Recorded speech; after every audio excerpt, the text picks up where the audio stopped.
quelle est un peu, j'allais dire, entre guillemets, la promesse? Est-ce qu'on peut doubler sa commercialisation si on améliore énormément les choses? Quelle est la marge de progrès qu'un agriculteur pourrait espérer si tu as déjà des exemples un petit peu? Bah, en fait, mon premier accompagnement, il s'est fait sur la communication. C'est-à-dire il avait un petit peu de communication sur Facebook, mais très légèrement. Il n'avait pas de site internet. Et en fait, on lui a fait sa communication. Et là, il a doublé son chiffre en peut-être 3 semaines, quoi. Et donc là, il est sur des trends où il fait x2. Et ça a été très très simple. Donc, je donne les quelques clés qu'on a changées. Hein. Bon, bah déjà, on a mis des horaires d'ouverture. Voilà, parce que bah, c'est les basiques. On a remplacé les légumes par un visage, parce que quand les gens viennent acheter, ils cherchent un sourire, ils cherchent un commerçant, en fait. Hein, voilà. On a référencé son site sur toutes les plateformes de producteurs locaux pour qu'ils remontent quand les gens viennent chercher, je cherche des produits ou de vente à la ferme. On a posté, non pas, on a moins axé sur qu'est-ce qui se passe dans le champ, mais plutôt sur la partie produit. Aujourd'hui, c'est ça que j'ai en magasin.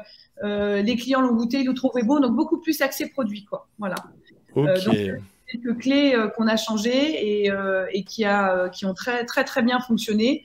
Et on rajoute, bien entendu, l'adresse, parce que parfois c'est pas forcément mis, et une adresse, un panneau, c'est voilà, j'habite, le magasin il est là et il est ouvert là, je vais vous accueillir, et un panneau qui dit je te guide jusqu'au magasin, quoi. Ouais, on va te demander d'analyser la vignette, Guignol, si tu peux la mettre en avant. Alors vous allez certainement rigoler parce que voilà. Donc avec Laetitia, on a dit on avait la possibilité soit de présenter un panier, soit de présenter des visages. Oui, je sais, JB, t'es mort de rire. Alors on a remplacé tout simplement les visages par les nôtres. Merci Laetitia pour ce petit travail. Voilà. Alors pour ceux qui ne le voient pas, qui sont en podcast, Pas tout à fait mon corps, normalement, hein, si c'est j'ai bien pas, vu. non, c'est un corps un peu féminin, mais comme tu vois, on est en grande présence féminine. J'ai loupé la dernière fois la journée de la femme d'avoir autant de monde féminin. Bah, je préfère, voilà, et je me rattrape aujourd'hui. Et c'est très bien. Et en plus, je trouve que dans la communication et dans le marketing, il y a beaucoup de femmes, comparément à l'agriculture. Mais voilà, donc petite chose, on a simplement présenté, voilà, dans un verger, la présentation de produits, mais aussi de visages souriants, si possible. Est-ce que quelque part, c'est un peu ça aussi, c'est donner de l'humanité, tu le disais tout à l'heure, lorsqu'on veut communiquer, lorsqu'on met son site internet, son Facebook, de dire, ok, le produit c'est important, mais la personne qui le vend, c'est encore plus important, quoi. Ouais, oui, bah évidemment, quand on vous voit là avec le sourire, ça donne envie, hein. C'est quand même mieux que quand on fait la gueule. Voilà, c'est sûr, mais oui. Mais alors là, à la limite, je pense que c'est pas du tout de l'expertise de Christelle ou du réseau Les Bergers. C'est qu'il faut se comporter comme un client. Quand on va dans une boutique, quelqu'un fait la gueule, on n'a pas envie de revenir, quoi. C'est tout, hein. C'est du bon sens, hein. Voilà, bah, c'est un peu pareil. Et donc, même si effectivement on est producteur, bah, si on n'a pas forcément envie, et ça se comprend, de voir les gens, bah, on va pas leur sourire et ils vont le sentir, en fait. Et ils vont pas se sentir accueillis et ils auront pas envie de revenir, tout simplement. Ouais. Justement, c'est un nouveau métier pour pas mal d'agriculteurs quand la vente directe, peut-être qu'ils n'étaient pas en contact avant pour la plupart, je ne sais pas, avec le public. Est-ce que tu accompagnes d'une formation, de conseils, en tout cas, sur aussi la relation client, la communication directe? Alors, écoute, j'ai une réponse qui peut un peu choquer, mais je crois que, enfin, plus que ma perception, une conviction, on peut changer d'avis, c'est que je crois qu'il faut vraiment avoir le plaisir de rencontrer les gens et de vendre ses produits. Je pense que vraiment ça part du cœur. Parce que même si je donne une formation, moi, donc, quand je travaille avec des comptables, j'avais 5 comptables, mais les comptables, ils n'ont pas choisi par hasard le métier de parler à un ordinateur toute la journée. Enfin, je veux dire, on ne choisit pas un métier par hasard. Donc, je veux dire, et donc quand je les sortais, je dis, allez, venez, on va voir les clients, les magasins. Ah, Christelle, tu viens voir les clients. Et ils venaient, et après, ils étaient ravis, mais ça leur demandait une espèce de force, de courage, parce que voilà. Donc bien sûr que quelqu'un qui a plaisir à dire, mais moi, j'ai vraiment envie de rencontrer mes clients, bah, je peux lui donner quelques tips, mais je peux pas transformer quelqu'un. Voilà, je peux pas. Ok, donc quelque part, on parle d'état des lieux un petit peu ensuite, c'est aussi état des personnes, quoi. À un moment Oui. donné, on peut pas Mm. s'inventer, et je pense que je suis entièrement d'accord avec toi, recevoir un public, discuter, présenter des choses. Je pense qu'on peut améliorer les choses parce qu'on peut être timide et réservé et s'ouvrir un petit peu. C'est pas parce qu'on est timide et réservé qu'on peut pas discuter et apprendre à discuter et voilà et donc s'ouvrir un petit peu. Mais celui qui a pas envie, il faut pas qu'il aille vers j'allais dire vers un magasin parce que c'est voué à l'échec quelque part, quoi. Bah oui, c'est ça. Je crois que ça part d'une envie. Hein. C'est exactement ça, Thierry. Ça part d'une envie. Et les agriculteurs avec lesquels je suis en contact, justement pour un projet de magasin à la ferme, on sent l'envie, quoi. On sent qu'ils ont envie. Puis en fait, ils ont envie de voir du monde. Ils ont envie de sortir de leur solitude. Et c'est presque ah ouais, super, Christelle, aide-nous, quoi. Aide-nous. J'ai envie de voir du monde. Je me sens trop seule. Et voilà. Et donc, c'est effectivement, ça part de cet élan-là. Au départ, on a peut-être une appréhension, et c'est pareil, nous, en tant qu'agriculteurs, on a une appréhension d'expliquer ce qu'on fait. On se rend compte que oui, bah, alors, des trolls, ça existe encore plus sur les réseaux qu'ailleurs, mais en réalité, il y a très peu de personnes qui vont vous dire, et à la limite, ceux qui ne sont pas intéressés viendront pas, mais au contraire, ça donne, j'allais dire, un plaisir d'aller expliquer ce qu'on peut faire, et en général, on en ressort une satisfaction. À moins qu'on soit, j'allais dire, casanier et qu'on apprécie pas ça, ça peut arriver, certainement. Donc, mais en tout cas, je trouve que ça apporte énormément de choses. Après, ce qui est un peu pesant, mais bon, ça fait partie du commerce. Alors, forcément, Christelle, toi, tu dois connaître, c'est que tu as quand même une petite part d'ingratitude malgré tout.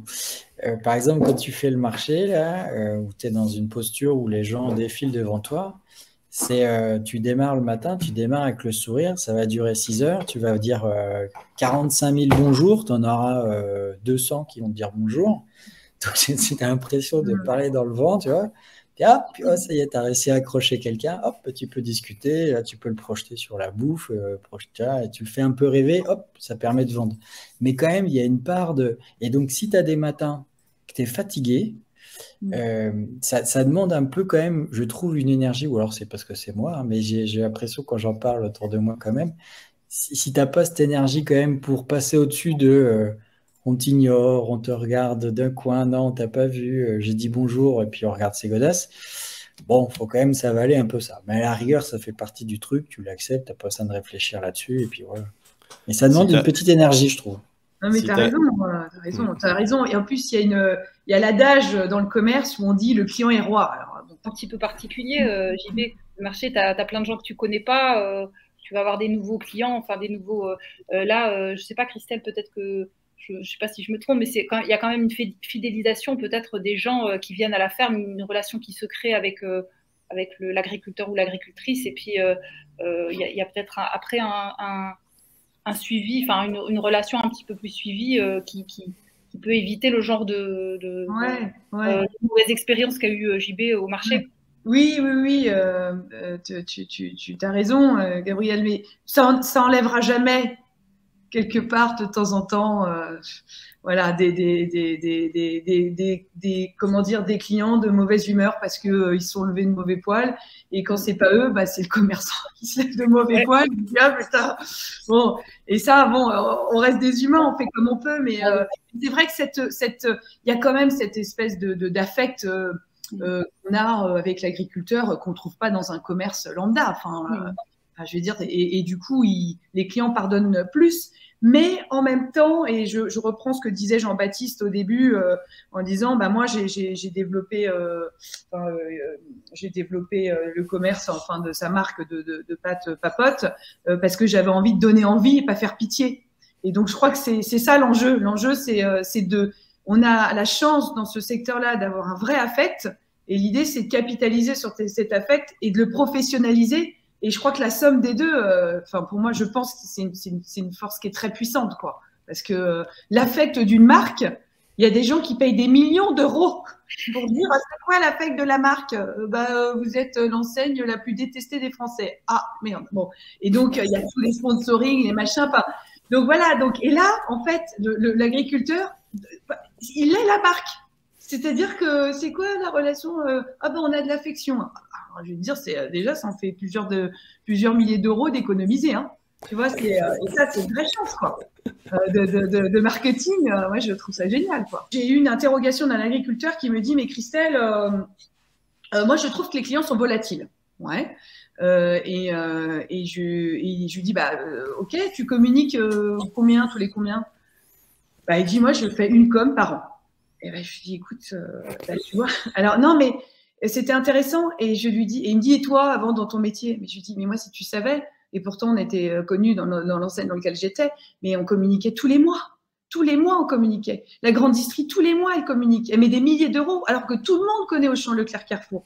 Mais parce que les clients, si on se rappelle pas et on se rappelle pas eux, ils nous oublient. Alors, on est content, pas content. Bon, c'est pas le sujet de ce soir. Le client, il est comme il est, et puis on est machin. Mais donc, ça veut dire quoi? Ça veut dire que quand on relance la com et quand on se met à faire de la com régulièrement sur des outils qui sont et des réseaux et des médias qui sont à l'échelle financière d'un agriculteur, et ben le client, voilà, il se rappelle à nous. Mais c'est à nous de faire ça. C'est notre métier en termes de communiquer régulièrement pour pas qu'ils nous oublient.